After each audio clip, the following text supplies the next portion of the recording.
Happy back to school day. Wilson County, Smith County, Hickman County. It's all very exciting. Nashville, Metro Davidson County is next week, right? Didn't you say Tuesday, Joan? Is when Metro Nashville, she gone? She's gone. No, I'm here. I'm watching NBC's announcement of the ballroom renovations or construction. Oh, they're very nice, from what I understand. Very glitzy, very just like President Trump. Lots of dripping gold. Oh, is it lots of drip? Did you say dripping gold? It's like the whole room is dripping in gold. Okay, well, that's very Trumpian. Absolutely. Did he name it after himself? I'm sure he will. It's the Trump Ballroom. Hey, listen, he's paying for it. He and donors are paying for the entire cost. Did he really? Okay, well, good for him. And Chuck Schumer, although is out there saying, where is he getting this money? Oh, shut up, Chuck. I know. Shut up, Where'd you get your money, Chuck? Good question. Chuck Schumer makes me up, Chuck. Hey, can we go ahead and play some more of that audio from Justin Jones? So Justin Jones was on a podcast, and I had a mini little Mandis meltdown because I told him, if you hate Tennessee so much, go back to California. I wonder how he would survive, and I wonder how Justin Jones would survive on the streets of Oakland. Probably not very well, because I think Justin Jones is a wuss. I do. I think he's a wuss. Whatever. But he won't come on to defend the comments that he makes. He is constantly talking about how Tennessee is where the KKK was founded, and you've got the state legislatures, they're all racist and all that kind of stuff. And it's like, dude, again, not to belabor the point, but if you hate it here, leave. I mean, it's a free country. So let's go and play that audio from Justin Jones on a podcast. What we're witnessing in my state is terror. Just like Tennessee is the birthplace of the KKK, where masked men used to come in the dark of night and kidnap our people. We're seeing masked men in plainclothes with baseball caps going out at night, snatching people out of their vehicles, snatching them off the street, not providing any badge or identification. This is not policing. This is terror. This is not about public safety. This is about terror and racial profiling. And I heard a little of your intro. Hold on. Racial profiling? Really? Racial profiling? How does he get that? I mean, they're looking for illegal aliens. That's what they're doing. And so if you're racial profiling, it doesn't even count, because they're looking for illegal aliens. We've got illegal aliens, here from many, many, many, many, many different countries. And we've got Honduras. You've got El Salvador. You've probably got, Lord help us, places like Iran, China. I mean, I could go on and on. So what he is saying doesn't make a lot of sense. But again, it's just pure race baiting by Justin Jones. The embarrassment of Tennessee. Go.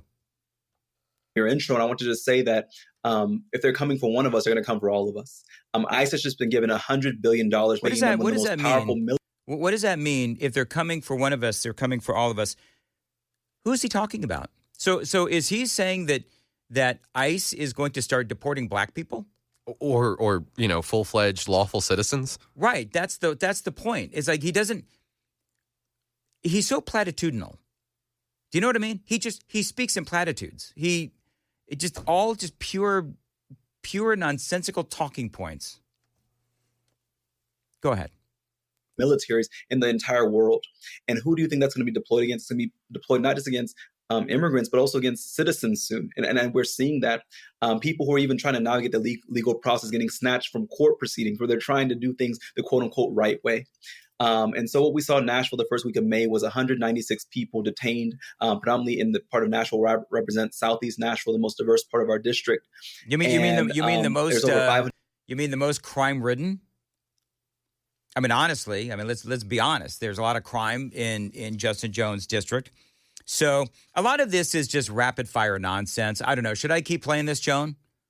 I think so. I mean, yeah, really? Okay, so we'll keep. Well, one guy's mad at me because I'm playing Justin Jones audio. But I mean, listen, this is important. He is a very important part of the Tennessee state legislature, I suppose. So go ahead. 500 traffic stops, and they just saw people who are brown, and it was a joint operation between the Tennessee Highway Patrol and ICE. And they stopped them. They said, "Oh, your taillight's out. We know what that means. Oh, you have too much tint on your windows. We know what that means." And stopped them. It means they're violating traffic laws. Isn't that what it means? 100%. Do you know that I have actually been pulled over for busted taillights? I have too. I'm white. I have. Yep. Thank you. The three of us. Oh, the humanity. Yep. And when my registration's been expired, and if I've been speeding, what I don't see, what we should police is people not using their turn signals. People in Nashville, use your blinkers. All right, keep going. And stay out of the left lane. And took them out their cars and gave them to ICE. And many of those people, we don't know where they've ended up. If they are in Liberia, if they are in El Salvador, if they are in Florida at this concentration camp that they call Alligator Alcatraz, but which I call Crocodile Concentration Camp, because that's what it is. And that's what we're seeing. We're still trying to get answers. But I'm so grateful for you putting names onto these cases, because what the Trump administration wants to do is say that these are all criminals, where the majority of people stopped, at least what we have the data for in my state, had never been charged with a crime, had never even. So, again, a lot of talking points. First of all, you heard the whole racist concentration camp. Why does nobody call out the anti-Semitism in those statements? It is just so shocking. Isn't it just so shocking? And crocodiles is inaccurate. What do you mean? Well, because they're alligators? Exactly. All right, whatever. No, there's crocodiles in Tennessee. I think they call them American crocodiles. Joan. American crocodile? No. Yeah, there's such a thing as American crocodiles. In Tennessee? Well, I don't know. We're talking about Florida. Oh. Yeah. Look it up. There is such a thing as American. We have to do all the work here. American crocodiles. Thank you. All right. So all you people that are getting mad at me because we continue to play the Justin Jones audio, that's on Joan. Because I said it. I wanted to stop it, and she said, keep playing it. Listen, that's on Joan. Joan, have you seen the photograph of that woman from the Cincinnati beatdown? Yes, I have. Oh, my Lord. There's a couple of them. So I saw it on Daily Wire, if anybody wants to check it out there. I don't know where you saw it, but... I saw it everywhere. She is... Man, it's awful. It is her awful. face and around her neck. Like, did they try to strangle her? So one of the things that happened is that I don't know if they tried to strangle her, but we got to describe it. So she has got a huge black eye. Yes, her black eye is so large it looks fake. It looks like it's something out of a movie. Mm-hmm. Her face is battered. She's got bruises all over the place, and it is horrifying. And so now there's a new story out today. This is the update. There is a new story out today that shows that not one of the networks, ABC, CBS, NBC, has covered this story. There is, I would say, not a story right now that personifies how irrelevant the networks are today than today with them not covering this story. Because you have the police chief. We played, not the police chief. Was it the police chief? I think it was the police chief who was blaming, remember this? She was blaming the media and social media for reporting the story. Remember that whole thing? Yep. So she blamed the media and social media for putting this whole thing out of context, which is absolutely insane. Because there's 2.5, 3-minute videos out there where you see this mob of black people that are beating the living crap out of these two white people. And it is insanity. And how about the councilwoman's comments? There was a councilwoman yesterday. We spoke about it. I don't have that particular story in front of me. Sam, can you pull that up? She said that they begged for it. Yeah, who was it, though? What was her name? And there was a councilwoman that actually said that basically she was glad that this happened and they were begging for it. Yes. Is that, and she, like, nobody's talking about Victoria Parks. She needs to be taken away in handcuffs. Victoria Parks is her name, and she said it on a social media. She was in the comment section of a social media post. On Facebook, of all places. On Facebook. There's also, I think Chris played this yesterday where there's a mom of one of these thugs. You're going to hear this. You're going to hear this, from all of the mothers as to how good these children are. If you haven't heard it, one of the moms of these thugs, and this is what it says, who ambushed the innocent people at that Cincinnati Jazz Festival, claims that her son is not a thug because he's got 5 kids. Yeah. Out. Yeah. So let me. He's what? He's like 19. He's very young with 5 kids. Is he married? I'm just curious. I mean, probably not. Anyway, here we go. And on the video, he said, "You want to mess with these Russians?" And he smacked the first guy, But it wasn't like they thugs. My child is in school. He had 5 kids. He's on the B honor roll in school. And he's not the thug that they put out in there to be. Did you see the beatdown, lady? Yeah, lady. Did you see it? He's a good boy. Spreading that seed, didn't he? 5 kids. Anyway, whatever. You know what? So I think the thing that I like about this story, I realize when I say that, I'm not saying I'm happy that these people got beaten up. It's horrifying.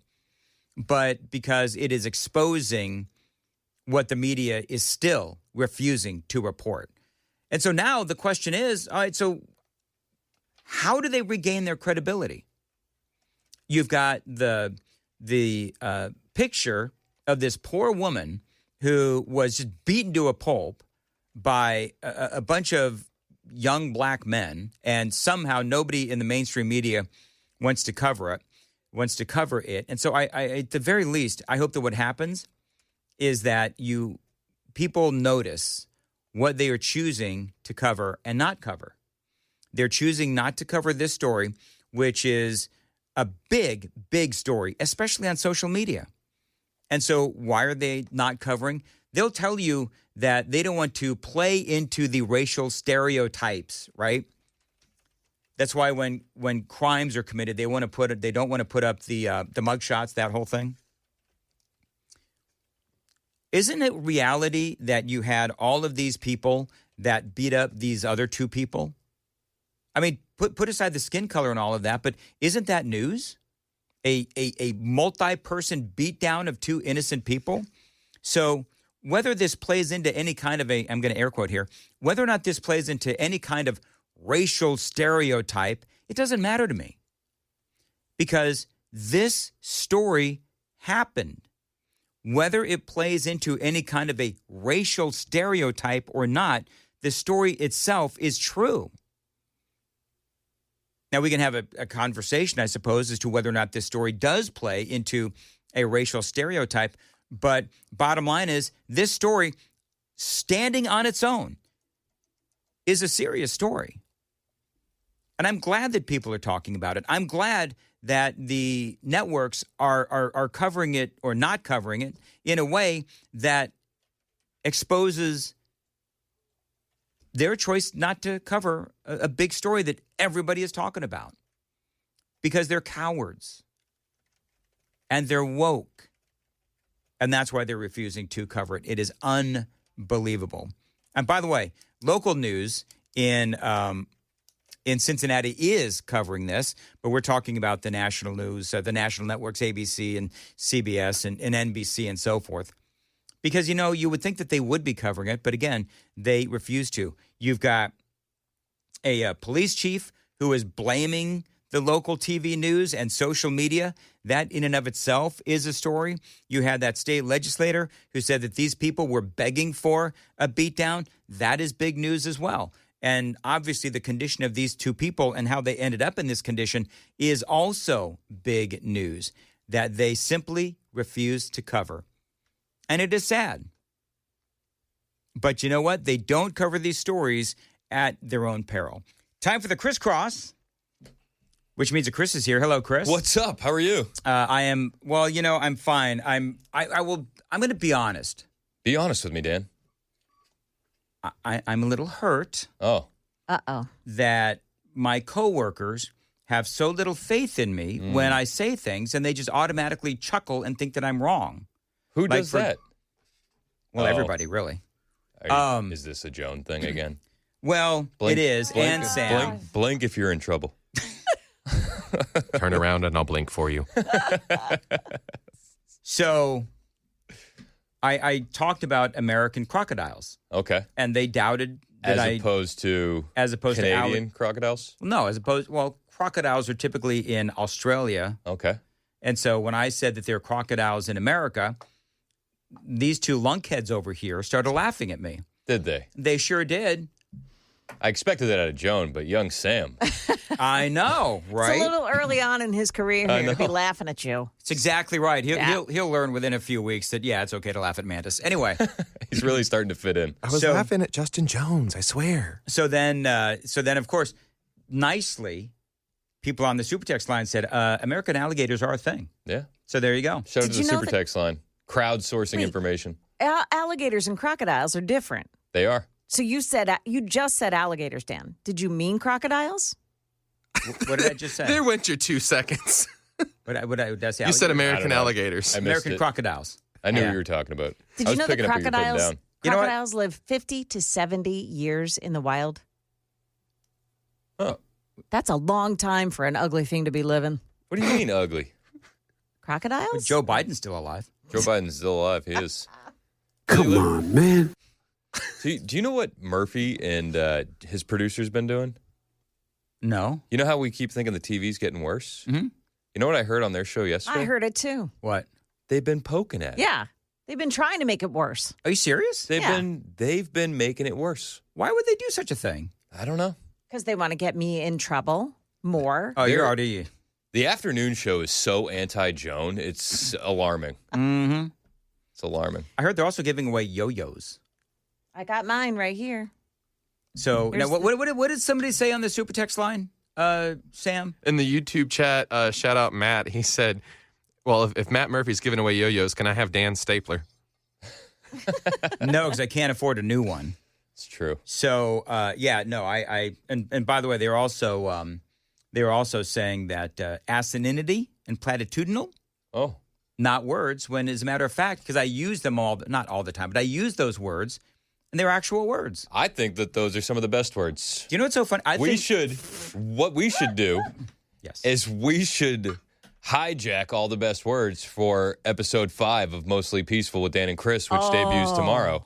And we should bring in better words than Murphy and Cameron can come up with. If they think that those words aren't real, we should prove them wrong. Well, here's the deal. They do a really good podcast. They do. All the best words.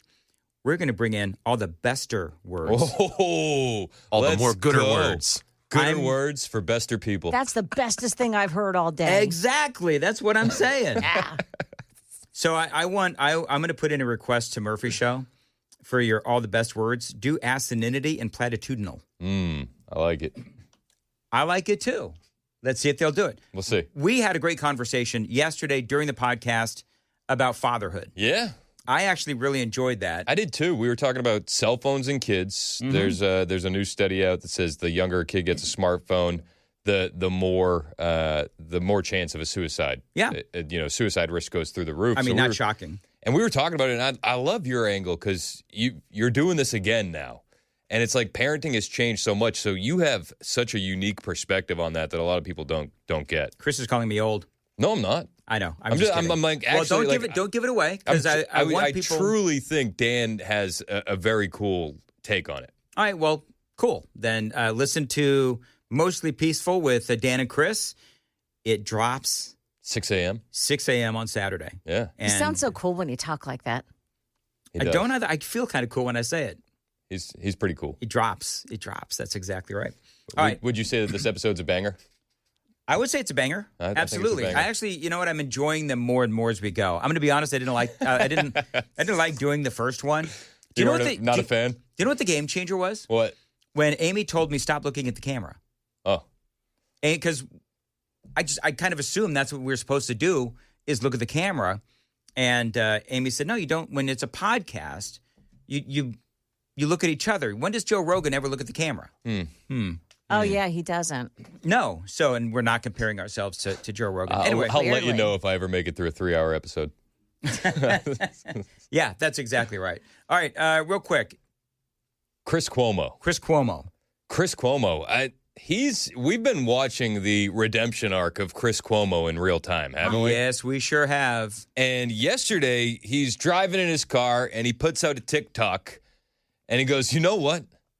I was wrong about pretty much everything. All right, here, I want to play this. Chris Cuomo driving. Stuck in traffic. I'm remembering right now. Wow. I'm wrong a lot. Yeah. Wow. We don't like to say it. We don't like to admit it. We really don't like to correct it. But that is how you grow and you get to a better place.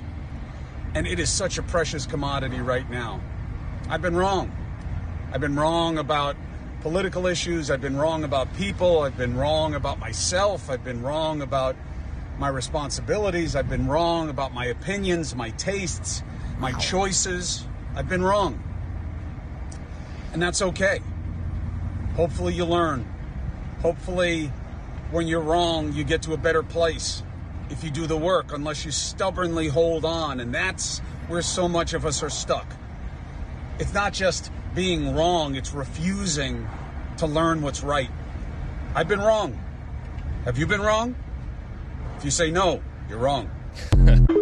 So that's Chris Cuomo, and I heard it, and I was like, okay, good. Do you believe he is sincere, or do you believe that he's trying to make himself relevant again?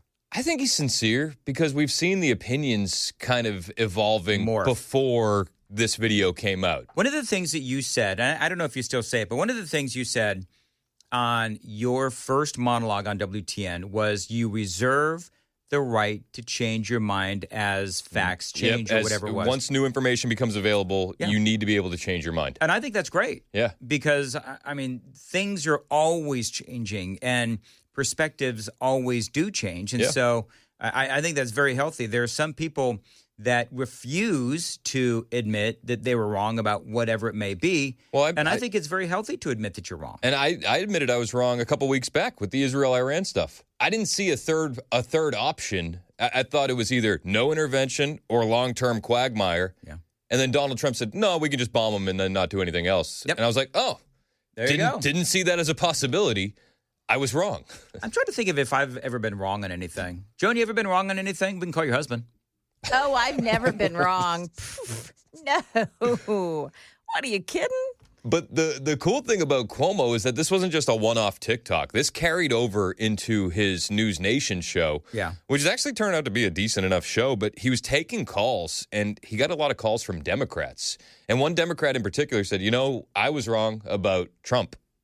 All right, listen. I'm not too proud to say that I am wrong about Trump. I'm a proud Democrat. How so? And he's done a lot of things. Immigration. I'm happy about what's happening with immigration. I thought the stock market would tank, and I'm pretty happy with my 401k.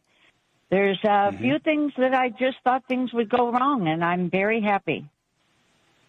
Well, that is big of you to say. It'll probably lose you some friends in this polarized environment that we're in right now. But there's nothing wrong with being happy with results, no matter who gives them to you, right? So I appreciate your candor. Next. I mean, listen, for this, it's important to point out that, she's going to lose a lot of friends for that. That's going to be an unpopular opinion with Democrats. But it does seem like the majority of Democrats are rooting for the country to fail. Oh, absolutely. It's like they're going to cut off their nose to spite their face. Mm-hmm. Because they don't want to be wrong. Yeah. Because they don't want to be wrong. And obviously that's a problem for that side of the aisle. And when you look at, I don't know if you saw, Joe Biden was speaking yesterday in front of a bunch, I don't know who it was, a bunch of attorneys or something last night. Yeah. Could you believe that they trotted him out for that? You know what I said earlier? Earlier I said, can somebody please explain to me why it is that they're bringing Joe Biden out? Why are they rolling Joe Biden out? And Kamala Harris on Colbert? Yeah. Let's play real quickly this audio of Joe Biden, and this is him last night. And Joan figured out that he actually had a mispronounce on one thing. So. My friends, we need to face the hard truth of this administration. It has been to ease all the gains we've made. Ease all the gains that we made. Should be erased. It should be erased. He teleprompters are hard. He misread the teleprompter. So So that's number one. But listen to what he says. My friends, we need to face the hard truth of this administration. Huh? It has been to ease all the gains we've made in my administration. So what gains are those? Are those the illegal aliens? Is it the inflation rate over 9%? Is it the really terrible foreign policy? What gains did we make from the... I think the newcomers is top of the list. I think the newcomers is the top of the list. And so Biden, you know, as Trump continues to have these successes, I think Joe Biden, them trotting him out, I don't understand why he's here. Like, Give me a break. What purpose does Joe Biden have to come out and say the things that he's saying, because they are so lacking in self-awareness? Yeah. I mean, do you think he got paid for that appearance?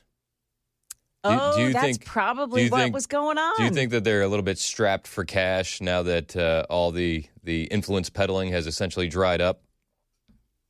Well, they didn't pay him a lot for his book. Remember that? Yeah. So, I mean, the book, they only offered him, I forget what it was. But it was like $10 million.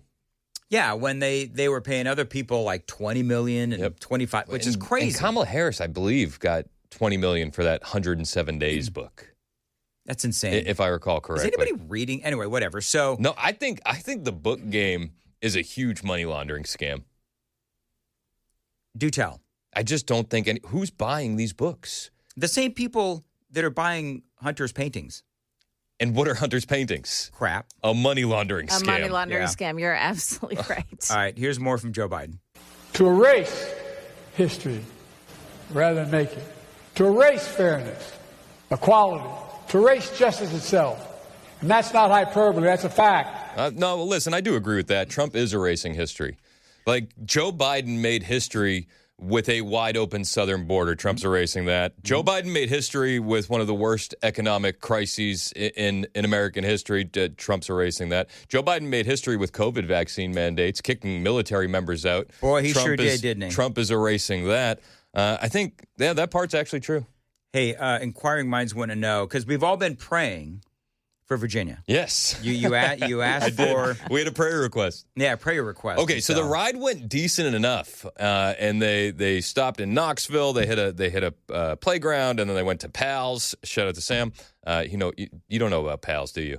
Oh, you need it. It's on the Tennessee-Virginia line. It's awesome. It might change your in and out opinion. It's one of the best chili dogs you can ever get. Anyway, I digress.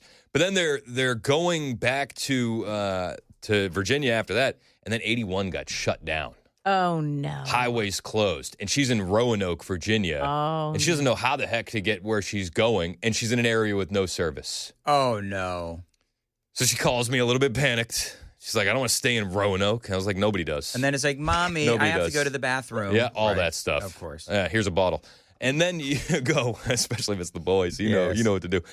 So then, essentially, I was her eyes in the sky, and I was like, all right, let me see where you're at. Share me a pin. And I'm like looking up alternate routes. Wow. And so we got her there. It was about, she made pretty good time. She left here at about 8 a.m., and she was in Virginia at the location at about 8 p.m. our time. Now, is it true that this was just a big vanity trip because she wanted to go to a state that had her name? Yeah.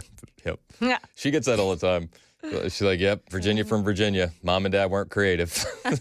Joan thought that was funny. Was she born in Virginia? Yeah. Okay, she was born in Virginia. Yep. Virginia from Virginia. Okay, good thing she wasn't born in like Kentucky. I know. Wouldn't that'd be tough? Arkansas. Or Illinois. Illinois. What's your name, Illinois? All right, very good. What else you got? Because we're about, I think we're about, 2 minutes? What are you doing this weekend? Real quick. What am I doing this weekend? Oh, you know what movie's out this weekend? Naked Gun 2. Oh, wow. Date night, baby. I'm going to Naked Gun. Is Naked with Gun, or without my Naked date. Gun is the parody one, right? Yeah. Okay. It's like... Are you looking forward to that? Yeah. Because I saw Happy Gilmore 2, and I was looking forward to that. People said that sucked. It wasn't good?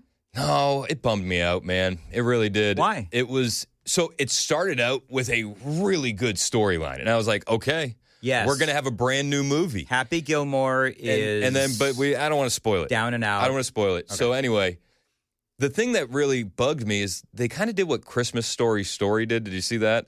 Where they had callbacks to the original movie with clips. Yep.